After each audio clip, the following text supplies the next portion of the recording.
They had a $3 book sale at one of the local bookstores that I love to go to, where you stuff a bag of books and you pay $3 for it. First, let's start with the stuff that I'm reading currently. This is called Fighting Satan by Joel R. Beakey, Knowing His Weaknesses, Strategies, and Defeat. I'm reading Fighting Satan during my quiet time, and so far that book has been so good. It's been so encouraging. One of the biggest takeaways for me is something about like when you have been a Christian for many years and you can just get very used to just very accustomed to some of the simple gospel truths and the language that surrounds the gospel and scripture. And you can just get to feel that, you've kind of like got the basics, Oh, baby. One thing about this book has been just such a good reminder of we aren't strong enough to face Satan. So anything that Satan accuses us of is true. His name means accuser. And so the only antidote, the only alibi that we have is to run to Christ. And I think that we forget that. I think that we've been taught in our cultures, some of the thoughts that I was having about this book yesterday, is that just fight back with the fact that you're worthy, and use that as sort of ammunition to fight against Satan. But we aren't worthy. And many times the devil is a liar and an accuser, but there's an accusation there because of what he accuses us of. It's true. And we have to run to Christ and say, yeah, I am that, and I was that. But because of Christ, his righteousness has been imputed to me. And that's your defense. Your defense is not, you're wrong. Always. Sometimes it is. But our defense is Christ covers me. Next, I'm reading the Brothers Karamazov by Dostoevsky. And let me see, I think I'm about 74 pages in, and this is a little bit of a trudging. I have kind of decided that I'm going to read maybe at least until probably like 3:14. Probably to like right here. And if I don't like it, I'm going to quit. Because so far, I have some tabs. I may come back later and be like, I'm so sorry I said anything. But I'm having a hard time getting into this book. I'm having a hard time. There are some really good lessons so far, but I feel like some of the scenes are so long. And I get that. This is a classic book. I've not really I don't think I've ever read anything by a Russian author, but this may be my first, and so I don't know if I'm just unfamiliar with like the style of storytelling, but I'm just struggling with this. And I know that maybe I should hold out. So tell me if I should hold out and if I should just keep reading. Like I just need to keep going, and I'm planning on it, but like I need to finish it because everyone loves this book. I've never heard one person say like one bad thing about it. Some people I know, this is their favorite book of all time. Some people that I respect. So I don't know, but I'm just having a hard time with it. Maybe it's not the right time. Then I'm reading The Horse and His Boy.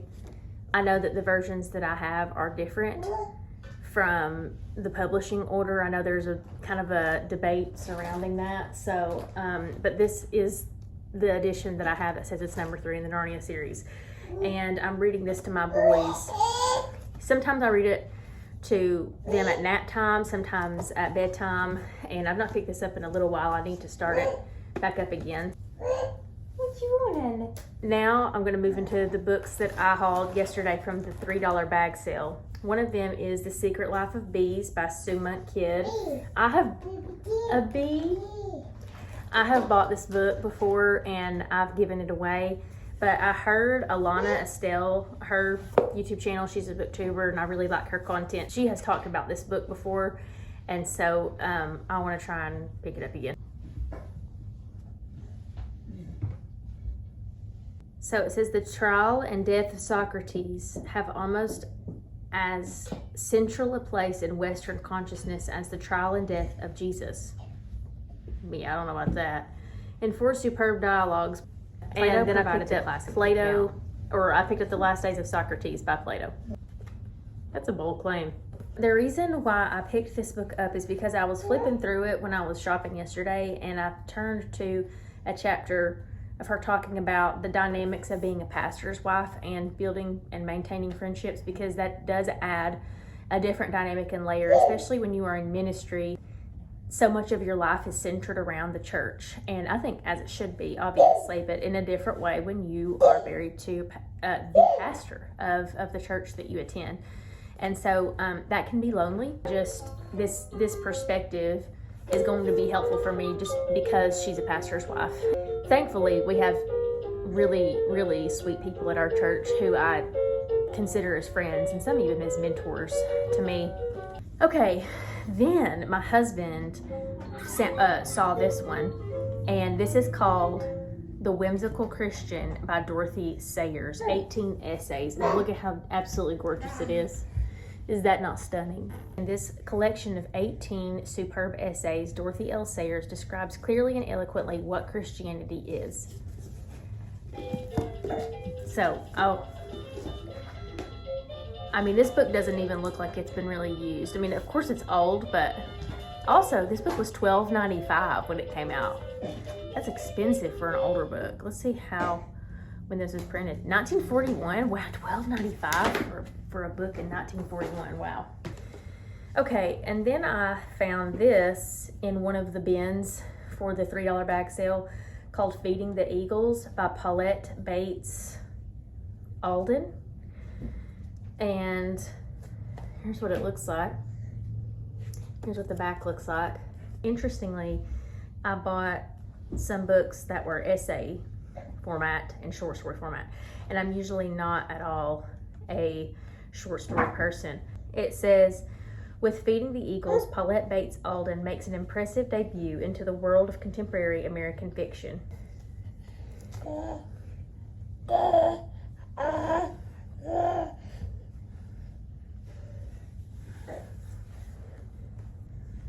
Then I picked up this one by Bianca Bradbury, Where's Jim Now? Looks a little bit ominous, but I think it's a mystery, and I thumbed through it, and its stories feature Miriam Batson, too scary or profane. So it says, as Dave and his brother rushed out of the house with that desperate summer morning in answer to Jim's frantic phone call, it was hard to hold back the rush of bittersweet memories Dave had of this strange half-brother. Images of that day long ago at the airport when Jim had cried at having to leave them, of the raccoon he had tamed one summer years before at Journey's End, and more disturbing recent memories of the older, harder Jim who stole cars, who seemed sly and untrustworthy, and who spoke bitterly of an errant mother and a father, their father, whom Jim had hardly ever seen. Jim was likable, no doubt it. He had an infectious grin and an open, sunny manner that captivated many. Sorry, this is... Just act like we're on FaceTime, okay? Dave's best friend Lou, the Richter's daughter Emily, and even Dave's mother seemed more willing than he was to put up with Jim's problems. Was he just jealous of an older brother who was friendlier, stronger, better looking than he was? Dave wondered. An older brother who was so much like their dead father that it hurt? He couldn't be that small, he assured himself. And yet, as Bianca Bradbury brings her story to its moving conclusion,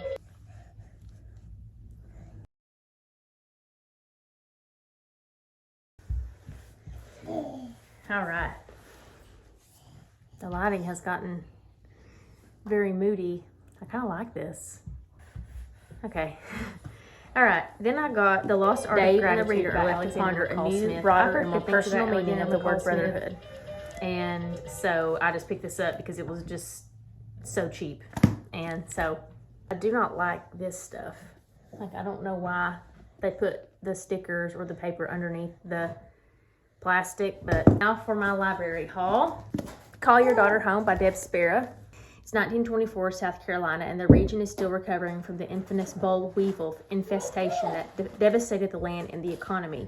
Gertrude, a mother of four, must make an unconscionable decision to save her daughters from starvation or die at the hands of her abusive husband.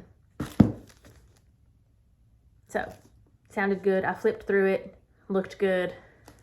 So we'll see. Then, for Jane Austen July, I've been wanting to rent this book for a while, but I just haven't had a good reason to, I feel like, because I hadn't read through a Jane Austen book. I've only read through 2, so I feel like I didn't want any spoilers. But this is a Jane Austen companion with a dictionary of Jane Austen's life and works by Abigail Bach. And I just really also love the cover of this. So I have read Pride and Prejudice and Mansfield Park so far. So there are things like chronology with the novels, Jane Austen's comedy, completions, Jane Austen and the Consumer Revolution, criticism, dancing balls and assemblies, education, Jane Austen's family. So just things of that nature. Then I picked this up just for sheer desire to read the story, To Teach to Love by Jessie Stewart. And this is about when Jessie Stewart was 3 years old, his father Mick carried him 3 miles on his back to show him a schoolhouse. Since I didn't get any education, his pa said, I don't want my youngins to grow up in the world without it. They'll never know what they're missing until they don't have it. If only I could read and write. To Teach to Love, the great Kentucky novelist, short story writer, poet, and teacher, writes about his boyhood, his elementary school and high school experiences.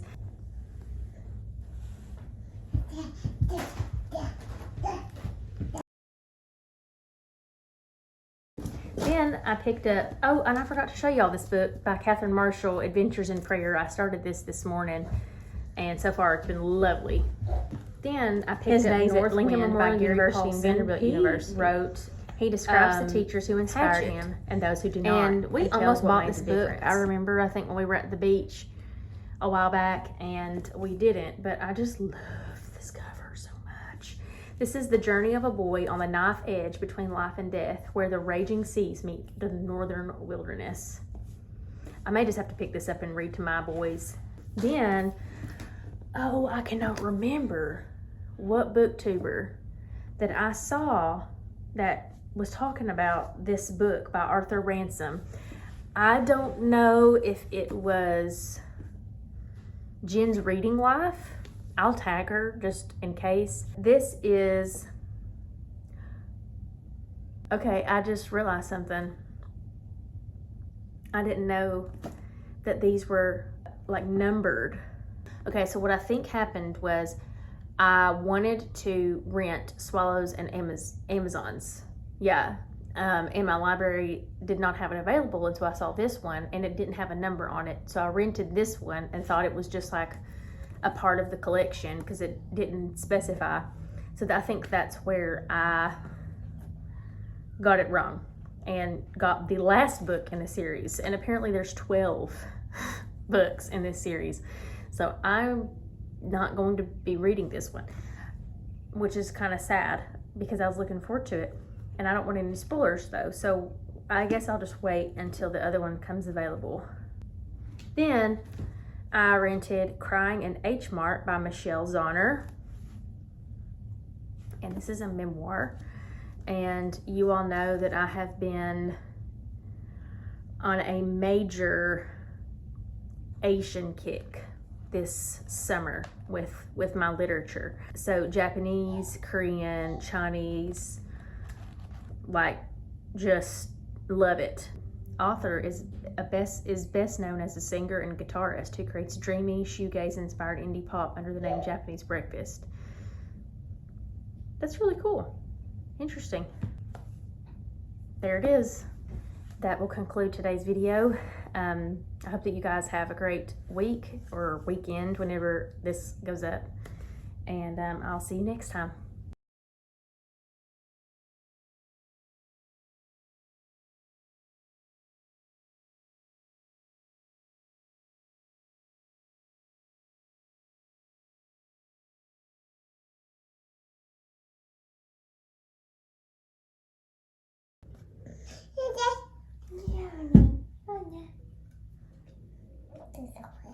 What?